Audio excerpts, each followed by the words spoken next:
سلمان صفدر صاحب نے آج آ کے بڑی پریس کانفرنس کی ہے کہ میرا کلائنٹ ہے 300 مقدمات میں عمران خان نے کوئی میڈیکل ریلیف نہیں لیا، لیکن اس کا یہ مطلب نہیں ہے کہ میں کوئی ان کی صحت سے بے خبر ہو جاؤں، تو مجھے اپنے کلائنٹ کی ہیلتھ جاننے کا حق ہے اور مجھے اجازت دی جائے۔ سوال سلمان صفدر صاحب یہ ہے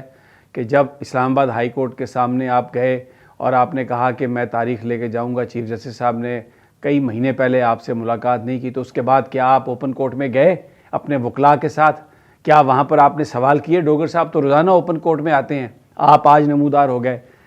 اور میں یہ کہنا نہیں چاہتا، لیکن عمران خان کے جو مقدمات تھے ان کی فیسیں بھی ادا ہوئیں کروڑوں میں، اور پھر یہ بات بھی سب لوگوں کے ذہن میں اب تو کھل کے سامنے آ چکی ہے کہ توشہ خانہ 2 میں جس دن سزا ہوئی اس دن سلمان صفدر صاحب آپ ٹائم پر نہیں پہنچے۔ آپ نے وہاں پر ایک جونیئر وکیل کو بھیج دیا جس نے خان صاحب سے کہا کہ اس پر سائن کریں، تو انہوں نے کہا کہ سلمان صفدر کہاں ہیں اور میں اس پر سائن نہیں کروں گا۔ تو یہ بڑی دکھ بھری کہانیاں ہیں۔